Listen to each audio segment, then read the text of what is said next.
Lição número 130 do livro de exercícios de um curso em milagres. Comentários de Ken Wapnick. É impossível ver dois mundos. Nessa última lição da série, Jesus mais uma vez enfatiza nosso poder de decisão, deixando claro que o que vemos do lado de fora não está fora de forma alguma, mas é simplesmente uma sombra ou reflexo do que primeiro tornamos real na mente. Essa lição, portanto, elabora o princípio: a projeção faz a percepção. Nós vemos dentro primeiro, escolhendo ou a escuridão do pecado do ego, ou a luz do perdão do Espírito Santo. Nós então olhamos para fora e percebemos ou uma sombra de culpa ou o reflexo do amor. Assim, o problema nunca está no que percebemos fora, mas no professor que escolhemos dentro. Essa decisão é o assunto temático dessa lição. Citação: a percepção é consistente. O que vês reflete o teu pensamento. E o teu pensamento apenas reflete a tua escolha do que queres ver. Comentário: não é o que percebemos fora que é consistente, porque isso sempre muda. O ponto de Jesus é o de que nossa percepção é consistente com os nossos pensamentos, assim como é consistente com o professor que escolhemos. Nossa escolha do que queremos ver. Encontramos a mesma ideia em, entre aspas, as características dos professores de Deus. Na subseção honestidade, onde Jesus define honestidade como consistência. O que fazemos ou dizemos é consistente com o que pensamos. Assim, a honestidade não é definida pela forma, a verdade da forma de nossas palavras, mas pela sua consistência com o conteúdo, o que tornamos real em nossas mentes, o amor de Jesus ou o ódio do ego. Citação: os teus valores são determinantes disso, pois não podes deixar de querer ver o que valorizas, acreditando que o que vês existe realmente.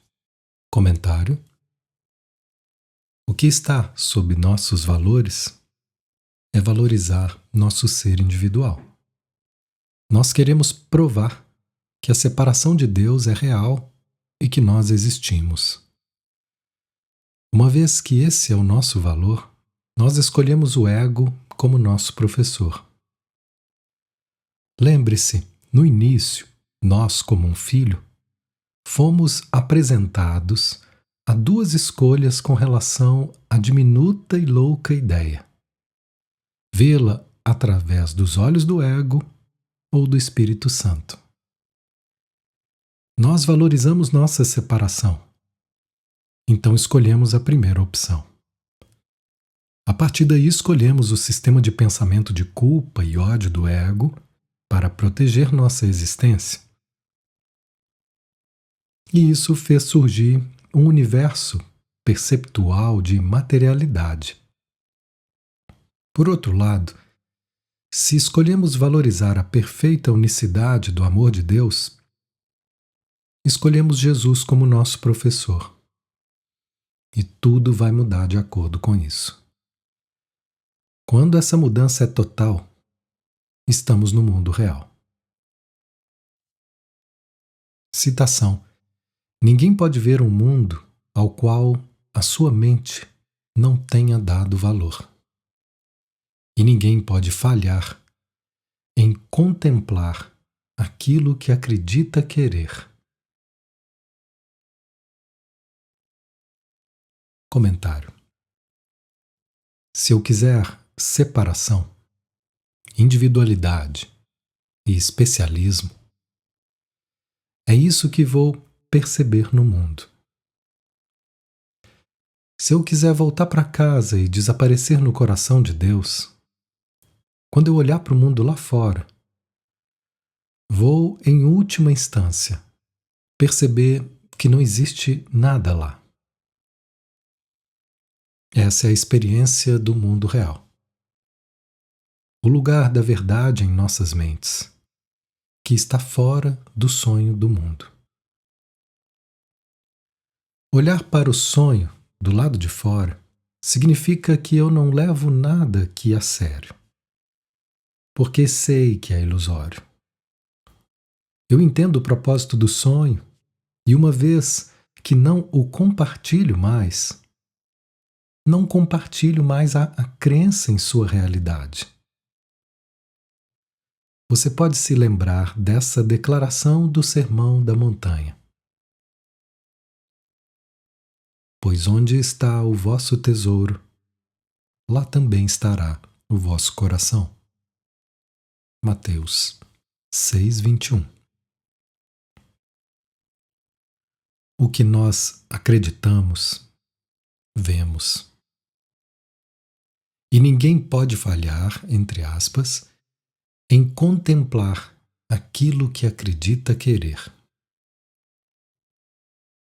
É por isso que Jesus coloca tal ênfase sobre o propósito em seu curso. Nosso propósito escolhido, baseado na crença, determina o que nós queremos, o que, por seu lado, determina o que vemos. A projeção faz a percepção.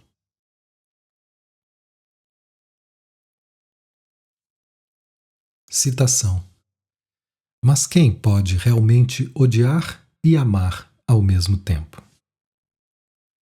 Comentário: lembre-se de que dissociação é um termo psicológico que descreve como mantemos dois pensamentos mutuamente excludentes ao mesmo tempo. Entre aspas, dissociação é um processo distorcido de pensamento pelo qual dois sistemas de crenças que não podem coexistir são mantidos. O ego nos faz acreditar que podemos amar e odiar ao mesmo tempo. Eu separo o amor em minha mente certa e o escondo, identificando-me apenas com o ódio do ego. Quando os trago ao mesmo lugar, no entanto, ilusão trazida à verdade, a escuridão do nosso ódio tem que desaparecer. Entre aspas, se são reunidos, a aceitação dos dois conjuntamente é impossível. Mas se um deles é mantido longe do outro nas trevas, a sua separação parece manter ambos vivos e iguais em sua realidade. Fecha aspas. Jesus fala aqui de nossa necessidade de fazermos uma escolha. Eu não posso escolher tanto o amor quanto o ódio. E esse é o medo do ego. Se nós escolhemos o amor, o ódio se vai. E com ele, o ser que foi concebido no ódio e nutrido pela culpa. Entre aspas, a sua união vem a ser assim, a fonte do medo. Pois, se eles se encontram, é preciso retirar a aceitação de um dos dois. Não pode ser ambos, pois um nega o outro. Mantidos à parte, esse fato não é visto, pois pode-se dotar cada um com uma crença sólida se estão em locais separados. reúna-os e o fato da sua completa incompatibilidade fica instantaneamente evidente. Um deles irá embora porque o outro está sendo visto no mesmo lugar. Fecha aspas, comentário. Assim escolhemos viver na escuridão do ódio e julgamento, medo e culpa. Dessa forma, o ser individual e especial tem existência garantida, preservado pelas sombras corporais de separação e protegido da luz do perdão à custa da nossa unicidade viva. Entre aspas, o mundo que vês é baseado no sacrifício da unidade. É um retrato da desunião completa e da total falta de encontro. Em torno de cada entidade é construída uma muralha aparentemente tão sólida que se tem a impressão de que o que se encontra do lado de dentro nunca poderá alcançar o que está do lado de fora. E o que está do lado de fora jamais poderá alcançar e se unir ao que está trancado lá dentro. Cada parte tem que sacrificar a outra para manter-se completa. Pois se elas se unissem, cada uma perderia sua própria identidade. E os seus seres são preservados através da sua separação. Fecha aspas. Jesus continua explicando nesse estranho sistema de pensamento de medo que luta para manter seu ser individual intacto, separado do nosso ser. Citação: quem pode desejar o que não quer que tenha realidade? E quem pode escolher ver um mundo do qual tenha medo? Comentário: se eu temo o mundo real, porque ele ameaça minha individualidade, não vou vê-lo, pois vejo apenas o que o ego programou meus olhos, ouvidos e cérebro para verem, tornar real e entender. Temos medo do amor de Jesus porque ele prova que nosso especialismo é uma mentira. Então vemos apenas o especialismo dos interesses separados. A projeção faz a percepção. É o princípio que está sob nossa compreensão das experiências aparentemente reais em um mundo perceptual. Citação: o medo necessariamente cega, pois essa é a sua arma. Aquilo que tens medo de ver, tu não podes ver. Assim, o amor e a percepção vão de mãos dadas, mas o medo obscurece o que existe com a escuridão. Comentário: o amor de Deus está em minha mente, representado pelo princípio de expiação do Espírito Santo. O ego está com medo de que eu escolha o Espírito Santo como meu professor, e então ele mantém o amor oculto, mantendo-o na escuridão com a individualidade e a culpa como sua cobertura. O ego me ensina que eu deveria ter medo da minha culpa, seu inteligente subterfúgio. No entanto, eu realmente tenho medo de escolher o amor. E assim, o medo me deixa cego. Tipicamente, no Curso em Milagres, a culpa é descrita como um agente que cega. Entre aspas,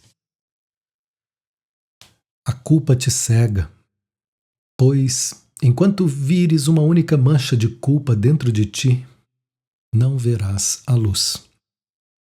E ao projetá-la, o mundo parece ser escuro e está amortalhado na tua culpa. Jogas um véu escuro sobre ele e não podes vê-lo, porque não podes olhar para dentro. Comentário. Assim a culpa e o medo nos dizem para não olharmos para dentro, pois se o fizermos, veríamos nossa pecaminosidade. Nós olhamos apenas para fora, em autopreservação, e inevitavelmente percebemos um mundo que é real para nós. Na verdade, no entanto, se tivéssemos olhado para dentro, iríamos perceber que não havia nada lá literalmente.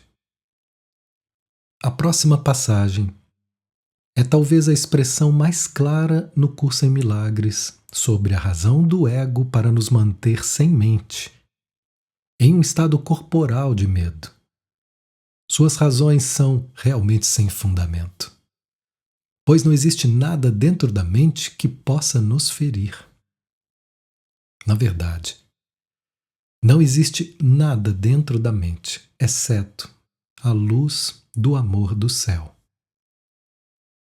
Entre aspas, em alto e bom som, o ego te diz que não olhes para dentro, pois se o fizeres, os teus olhos tocarão o pecado e Deus te trespassará, cegando-te. Acreditas nisso e assim não olhas.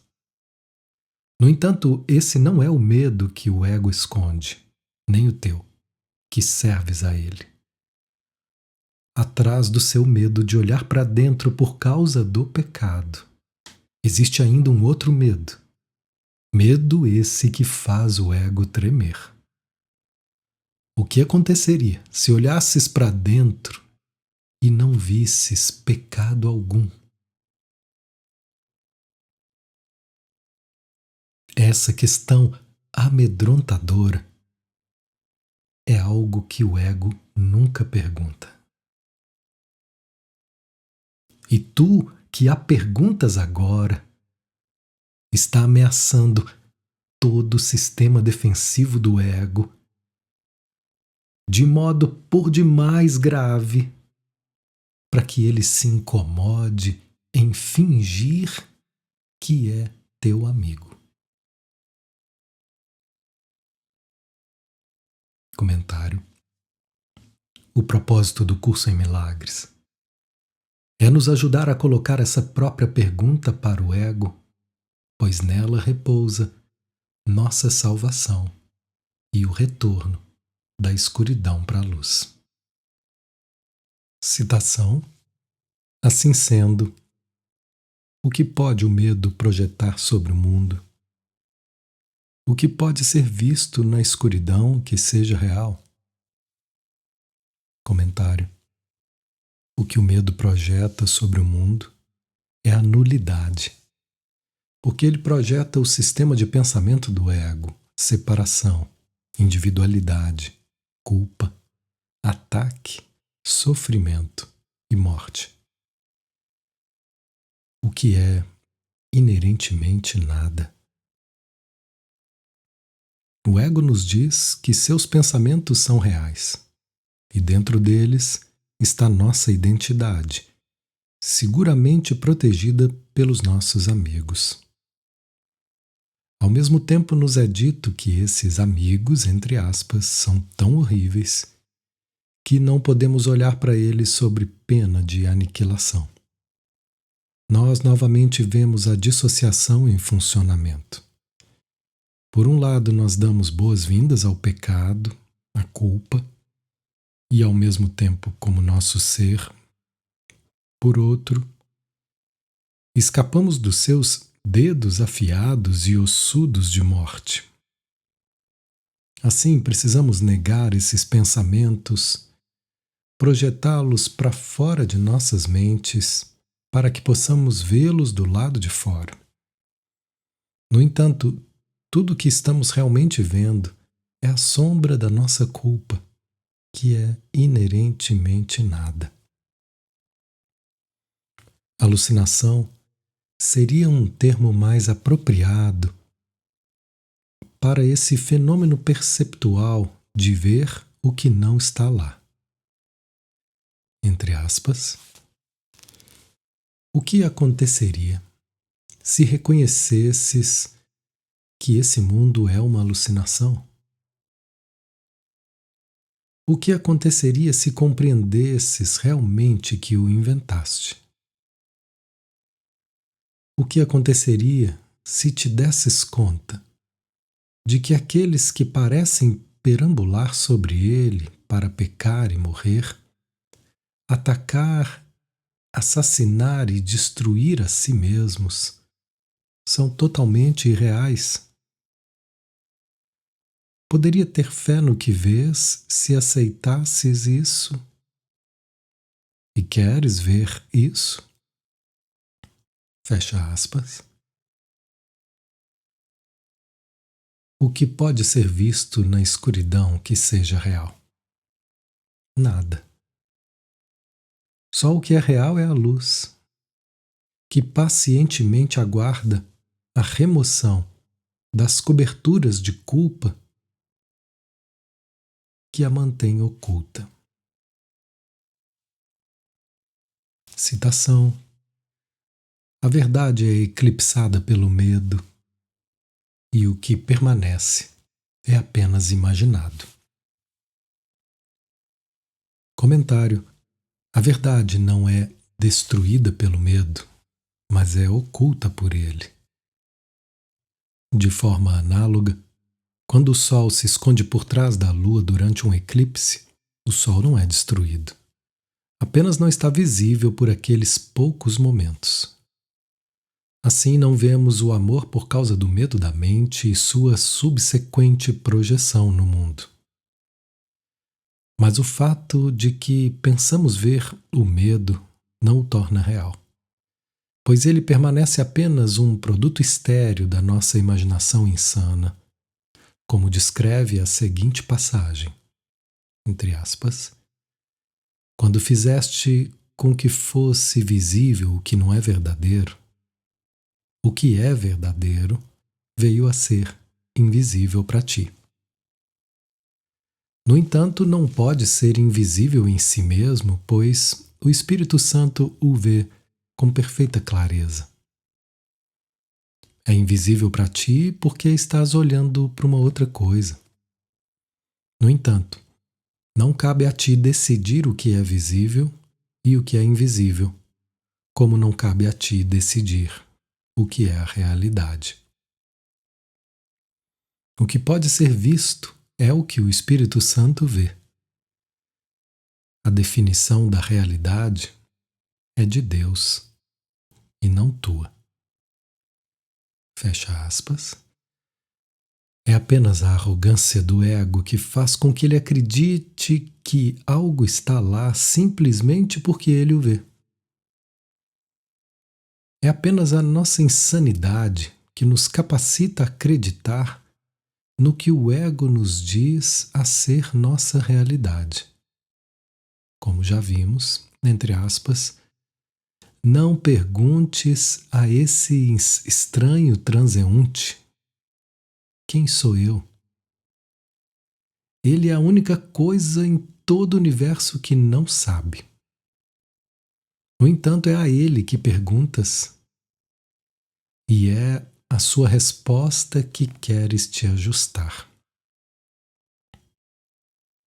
Esse único pensamento selvagem, feroz em sua arrogância, e ao mesmo tempo tão diminuto e tão sem significado, que passa despercebido pelo universo da verdade, vem a ser o seu guia.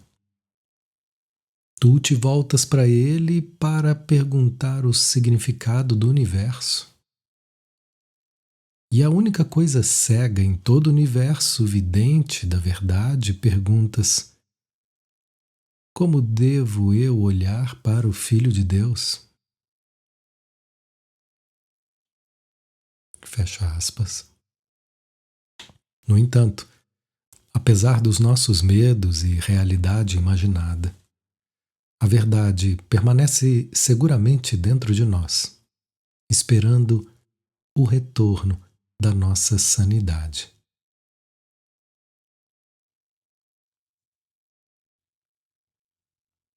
Citação: mas o que pode ser real nas cegas imaginações nascidas do pânico?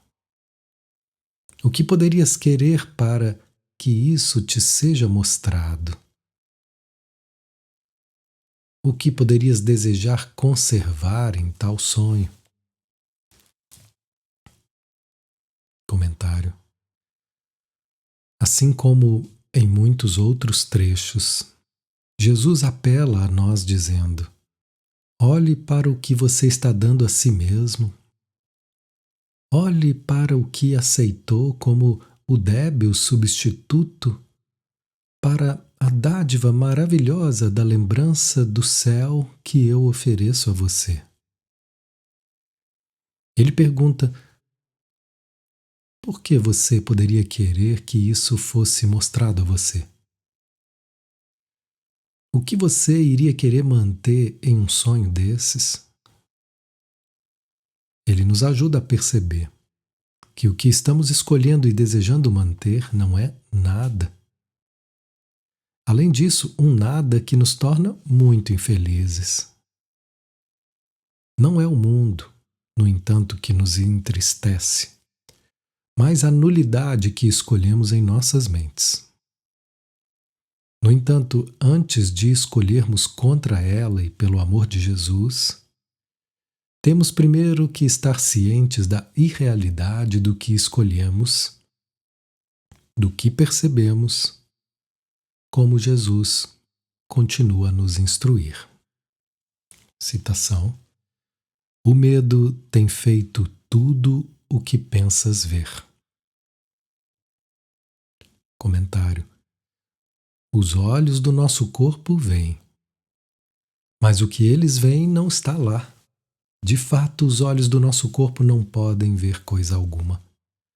Olhos cegos pelos sombrios véus de culpa do medo não podem ver, ao contrário da luz da visão. Entre aspas. A visão depende da luz. Não podes ver na escuridão. Apesar disso, na escuridão, no mundo privado do sono, tu vês em sonhos, embora os teus olhos estejam fechados. E é aqui que vês o que tu mesmo fizeste. Mas deixa que as trevas desapareçam e tudo o que fizeste tu não mais verás, pois enxergar isso depende da negação da visão. Quando vem a luz, os sonhos desaparecem e podes ver. Não busques a visão através dos teus olhos, pois fizeste um modo de ver para que pudesses ver na escuridão, e nisso estás enganado. Além dessa escuridão e ainda dentro de ti está a visão de Cristo, que olha para tudo na luz. A tua visão vem do medo, assim como a sua, com letra maiúscula, vem do amor. Comentário: nós sabemos, se o que vemos vem do medo, se tivermos tornado as diferenças reais, pois a visão vê apenas similaridade que reflete a unidade da filiação. Citação: toda separação, todas as distinções e a multidão de diferenças que fazem o mundo segundo as tuas crenças. Elas não existem. Comentário: Jesus não está apenas afirmando que Deus não criou acidentes de avião, AIDS, câncer ou miséria. Ele não criou separação, distinções, diferenças. O princípio do céu é a unicidade, não dualista. Tudo que é externo não existe e não pode existir porque está fora da mente de Deus. A unicidade não vê a separação e diferenças porque são o domínio do insano mundo de percepção do ego. A seguinte passagem do manual descreve esse mundo inerentemente ilusório. Entre aspas, a crença em ordens de dificuldades é a base da percepção do mundo. Fundamenta-se em diferenças. O que passou não está nivelado. Há alterações no que virá. As alturas são desiguais e os tamanhos diversos. Há graus variados de escuridão e luz e milhares de contrastes nos quais cada coisa vista compete com todas as outras para ser reconhecida. O que os olhos do corpo contemplam é apenas conflito. Ilusões sempre são ilusões de diferenças. Como poderia ser de outra forma? Achando a saúde uma carga, retira-se a mente para os sonhos febris. E nesses sonhos a mente está separada, diferente de outras mentes com interesses próprios diferentes, e é capaz de gratificar as suas necessidades às custas dos outros. Fecha aspas. O que está na mente que causa essas diferenças? A próxima sentença nos diz: o inimigo do amor as inventou. Mas o amor não pode ter inimigo algum. E assim elas não têm causa, não são nada, nem têm consequências. Comentário: tudo no mundo, sua separação, distinções e diferenças não tem causa, porque vem do medo. O inimigo do amor, entre aspas, que não existe. Sem uma causa, não existe efeito, e sem efeito, as coisas do mundo não têm existência. No mundo real, você está fora do sonho do mundo. Você olha para ele, dor, sofrimento e morte, mas estando além dele, você sabe que o que vê não é real. A causa do mundo é um pensamento que já foi desfeito. De fato, ele nunca existiu. E se não há causa, o que você observa não é nada e nem tem consequências. Citação: podem ser valorizadas, mas permanecem irreais. Podem ser buscadas, mas não podem ser achadas. Hoje não as buscaremos, nem desperdiçaremos esse dia em busca do que não pode ser achado. Comentário: nós buscamos felicidade, paz, alegria, mas nunca vamos encontrá-las, porque o mundo foi feito para manter sua fonte oculta. O amor de Deus em nossas mentes certas. Estamos livres dentro do sonho para valorizar qualquer coisa que escolhemos, mas não temos poder de tornar esses valores reais. Entre aspas. Só o que Deus criou é irreversível e imutável. O que fizeste sempre pode ser mudado. Porque quando não pensas como Deus, não estás realmente pensando em absoluto. Ideias delusórias não são pensamentos reais, muito embora possas acreditar nelas. Mas está errado. A função do pensamento vem de Deus e está em Deus. Como parte do seu pensamento, não podes pensar a parte dele. Comentário: esse fato feliz é a expiação. Outra clara afirmação se segue do poder da escolha da mente. É impossível ver dois mundos que não coincidem de modo algum. busca um deles, o outro desaparece, mas um permanece. Eles constituem o raio de escolha, além do qual a tua decisão não pode ir. Só há o real e o irreal entre os quais escolher, e nada mais. Comentário: essa é a lei da mente dividida. O tomador de decisões precisa escolher entre o ego e o Espírito Santo. Ele não pode escolher ambos, nem não escolher nenhum. Um ou outro sempre tem que ser escolhido. Entre aspas, não és capaz de tomar decisões por ti mesmo. A única questão realmente é: com que ajuda escolhes tomá-las? Isso é tudo na realidade. A primeira regra, então, não é a coerção, mas uma simples declaração de um simples fato. Não tomarás decisões por conta própria, seja o que for que venhas a decidir, pois elas são tomadas com ídolos ou com Deus. E pedes ajuda ao anticristo ou ao Cristo. E aquele que escolheres unir-se-á a ti, e te dirás o que fazer.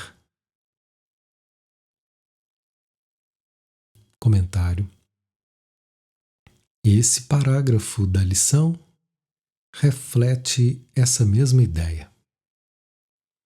Nós escolhemos entre a verdade e a ilusão, o real e o irreal. Uma vez tendo visto o conflito nesses dois mundos, a solução é fácil. Entre aspas, a saída do conflito entre dois sistemas de pensamento que se opõem está claramente em escolher um e abandonar o outro.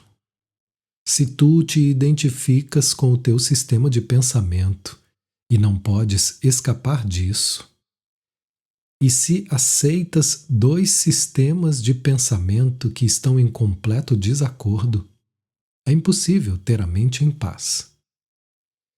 Se ensinas ambos, coisa que certamente farás, na medida em que aceita ambos, estás ensinando o conflito e aprendendo.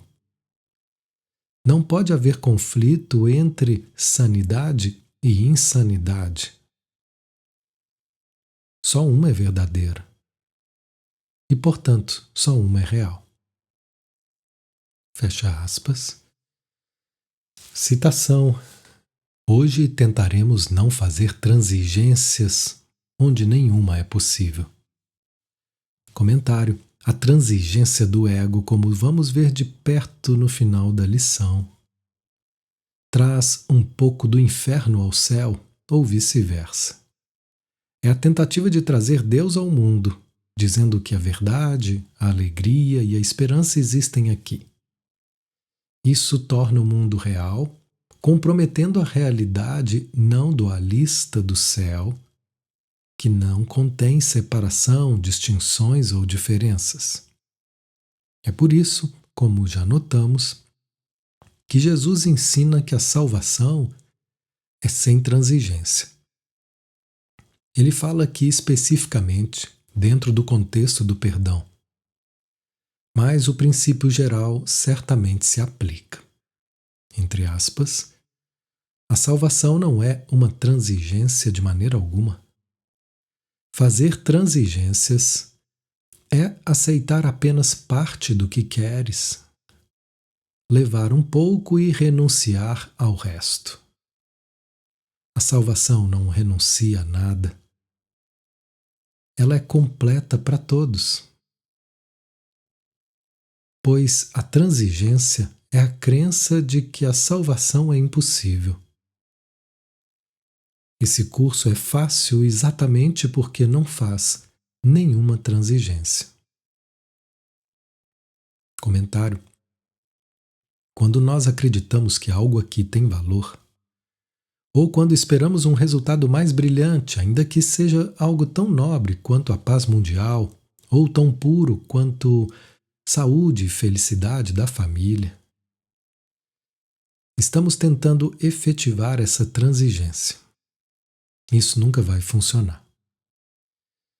Nossas esperanças vão falhar porque a verdadeira esperança está apenas em convidar Jesus para olhar conosco para a desesperança do ego. Dessa forma, liberando. Citação: O mundo que vês é uma prova de que já fizeste uma escolha tão abrangente quanto o seu oposto. O que queremos aprender hoje é mais do que apenas a lição de que não podes ver dois mundos. Ela também ensina que o mundo que vês é bastante consistente do ponto de vista do qual o vês. Todo ele é uma peça única, pois brota de uma única emoção e reflete a sua fonte em tudo o que vês. Comentário: Jesus está refletindo o princípio: ideias não deixam sua fonte. A maneira de aprendermos qual professor escolhemos em nossas mentes é por prestarmos atenção ao mundo que fizemos. É um mundo de especialismo, dor e perda, bem e mal, que há prova, uma vez que ideias não deixam sua fonte, de que escolhemos o ego. O único valor do mundo é refletir de volta para nós a escolha da mente. Como eu já disse, a lição 193 nos fala que se a dor é real em vossa percepção, escolhemos o professor errado. Isso é assim porque a dor vem da separação, distinção e diferenças, do fato de termos tornado o corpo real. A lição não é apenas que não podemos ver dois mundos, mas que o mundo que vemos é consistente com o professor que escolhemos em nossas mentes. Ideias não deixam sua fonte. Tendo entendido isso, o mundo pode servir a um propósito diferente. Citação: Hoje, por 6 vezes, em agradecimento e gratidão, damos com contentamento 5 minutos ao pensamento que põe fim a toda transigência e toda dúvida, e vamos além de todas elas como se fossem uma só. Comentário: Nossa gratidão não é pela dor e sofrimento, mas pelo professor dentro de nossas mentes, que nos ajuda a entender de onde elas vieram.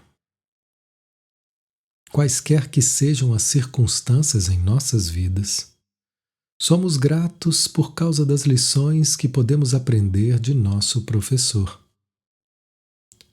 Sob a orientação gentil de Jesus, chegamos a ver que cada situação, não importando o quanto seja diferente em forma, contém a única lição que vai nos salvar da nossa dor.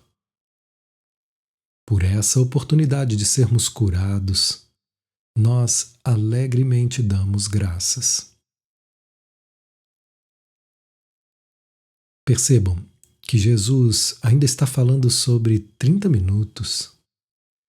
Nas lições anteriores eram 10 minutos, 3 vezes ao dia. Agora são 5 minutos, 6 vezes em um dia. Seu propósito é nos tornar cada vez mais atentos e que pensemos na lição com frequência cada vez maior. É tentador, uma vez que deixamos nossos lares pela manhã, entrarmos no mundo e esquecermos de tudo mais. Ele parece tão premente, Como Wordsworth disse, o mundo é demais para nós. Se nós dermos com contentamento 5 minutos ao pensamento que põe fim a toda transigência e toda dúvida, e vamos além de todas elas, como se fossem uma só, vamos perceber que todos os problemas no mundo são apenas um só. E esse reconhecimento nos permite escolher sua única solução. Citação: não faremos 1000 distinções sem significado. Nem tentaremos trazer conosco uma pequena parte da irrealidade ao dedicarmos nossas mentes a achar apenas o que é real. Comentário: distinções tais como "isso é uma coisa boa que aconteceu comigo hoje", essa é uma coisa ruim. Essa é uma boa pessoa com a qual estou. Essa é uma pessoa má. Nascem do medo do ego. Em vez disso, queremos aprender que tudo é o mesmo, porque temos um professor que interpreta os filhos de Deus, sem exceção, como compartilhando o conteúdo comum da necessidade do perdão. Esse desejo de ver um único conteúdo dentro da ilusão abre caminho para encontrarmos a única coisa que é real, a unicidade do ser. O Cristo que Deus criou em unidade com Ele. Citação: dá início à tua busca do outro mundo pedindo uma força além da tua e reconhecendo o que é que buscas. Não queres ilusões e os tesouros mesquinhos desse mundo. Tu esperas que Deus te ajude ao dizeres: é impossível ver 2 mundos, que eu aceite a força que Deus me oferece e não veja nenhum valor nesse mundo para que eu possa achar a minha liberdade e liberação. Comentário: nosso foco está em desistirmos da pequenez que escolhemos em lugar da magnitude de Deus. Mais uma vez precisamos estar cientes do que estamos buscando, lembrando-nos de que nosso problema não é que pedimos demais, mas pouco demais. É a verdadeira força de águia de Cristo que buscamos, não a fraqueza do pardal do ego. Assim, trazemos a essa força nossos insignificantes tesouros para que lá esvaziemos nossas mãos e permitamos que o amor de Deus nos preencha. Nossos valores mundanos sem significado do especialismo, levados ao valor do mundo real, são rapidamente substituídos pela verdadeira liberdade e libertação. Citação: Deus está presente, pois invocaste o grande poder infalível que dará esse passo gigantesco contigo em gratidão. E não falharás em ver os seus agradecimentos expressos em tangível percepção e verdade. Comentário: esse é o reflexo do mundo real. Enquanto acreditamos estar aqui, não podemos reconhecer a verdade como realmente é. Abstrata, não específica e transcendente. No entanto, podemos perceber o reflexo da verdade na forma de perdão. Ver os interesses de outros como os nossos próprios. O reflexo em si não é santo, pois a santidade pertence apenas ao que ele simboliza. Jesus faz essa afirmação logo no início do texto, quando discute visão um reflexo do conhecimento do céu. Entre aspas, a visão verdadeira é a percepção natural da vista espiritual, mas ainda é uma correção ao invés de um fato. A vista espiritual é simbólica e, portanto, não é um instrumento para o conhecimento. Contudo, é um meio de percepção certa que a traz ao domínio próprio do milagre. Uma visão de Deus, entre aspas, seria mais um milagre do que uma revelação.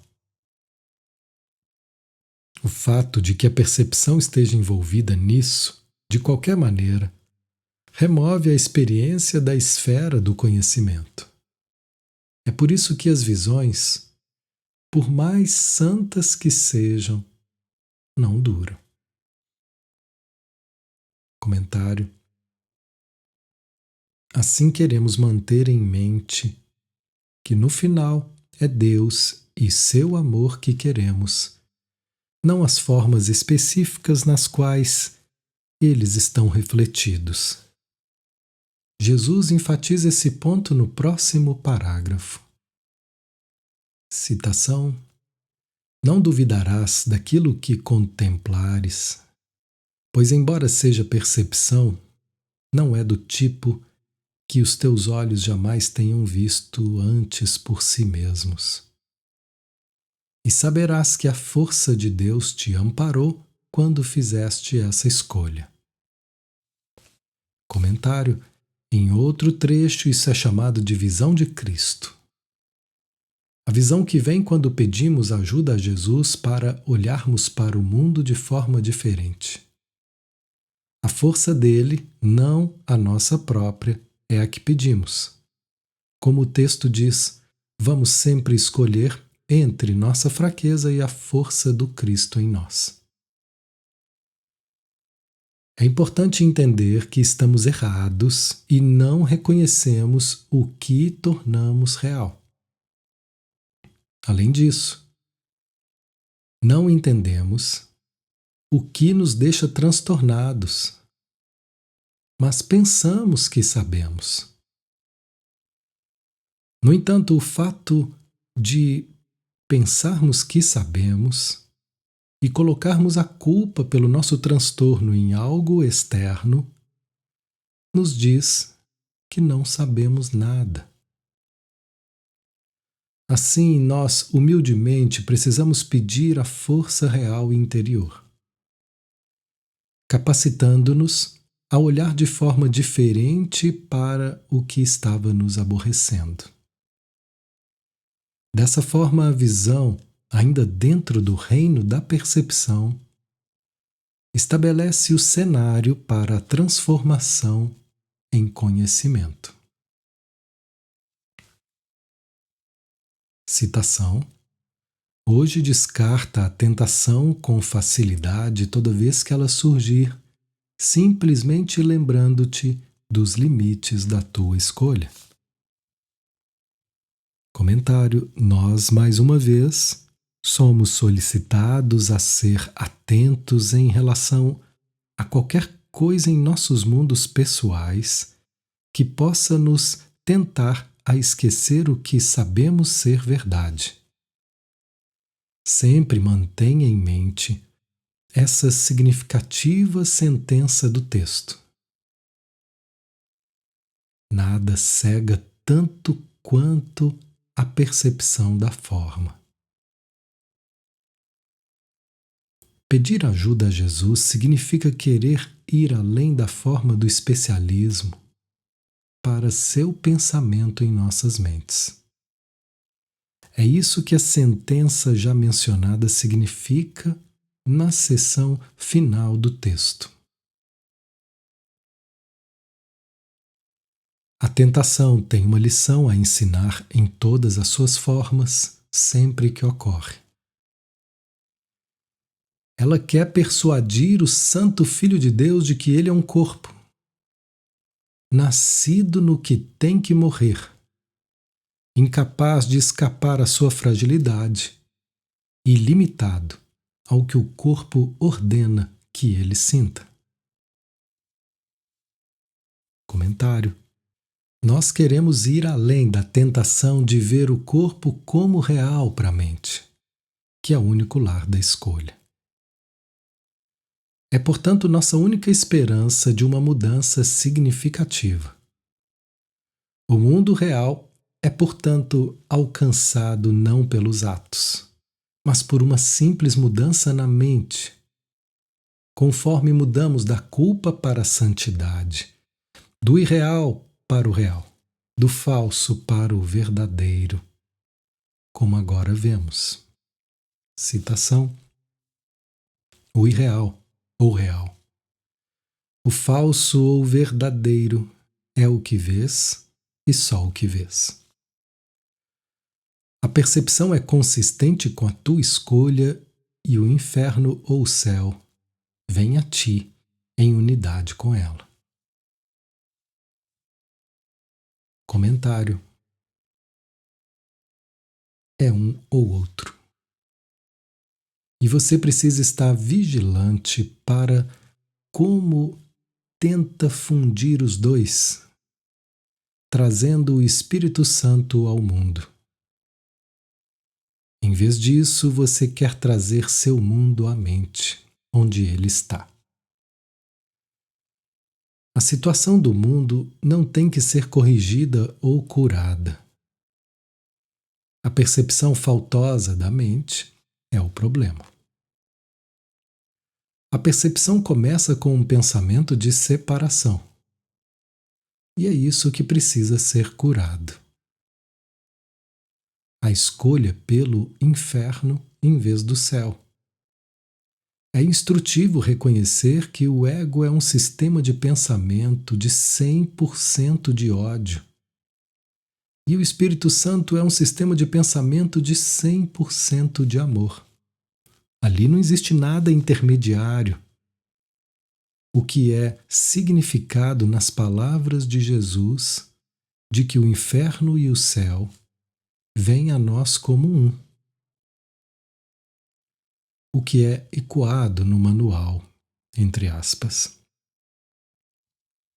Não te esqueças de que o sacrifício é total. Não existem sacrifícios pela metade. Não podes abrir mão do céu parcialmente. Não podes estar um pouquinho no inferno. O Verbo de Deus não tem exceções. É isso o que faz com que ele seja santo e além do mundo. A simplicidade, comentário, a simplicidade dessa escolha torna a salvação simples. E aí repousa a nossa esperança e o verdadeiro poder da mente. Citação: aceita uma pequena parte do inferno como real, e terás condenado os teus olhos e amaldiçoado a tua vista, e o que contemplarás é de fato o inferno. Comentário: isso não tem nada a ver com a forma externa. Eu, entre aspas, aceito uma pequena parte do inferno como real quando aceito o sistema de pensamento do ego como real. Qualquer coisa que eu veja do lado de fora é uma sombra desse inferno. Não importando o quanto sua forma pareça bela ou atraente. Ilusão é ilusão. Ódio é ódio. Aquilo em que escolhemos acreditar é o que vamos perceber. E o que percebemos é o que acreditamos ser real. Nossa escolha pelo céu se torna significativa apenas quando reconhecemos nossa escolha anterior pelo inferno e ativamente escolhemos contra ele. Assim, nossa maldição de Deus e de nós mesmos se torna uma bênção. Entre aspas, um milagre antigo veio para abençoar e substituir uma inimizade antiga que veio para matar. Citação: mas a liberação do céu ainda permanece dentro do teu raio de escolha, para tomar o lugar de tudo o que o inferno quer te mostrar. Tudo o que precisas dizer a qualquer parte do inferno, seja qual for a forma que tome, é simplesmente isso. É impossível ver dois mundos. Busco a minha liberdade e liberação. E isso não faz parte do que eu quero. Comentário: nós encerramos com a consciência de que existe uma parte de nós que quer estar no inferno.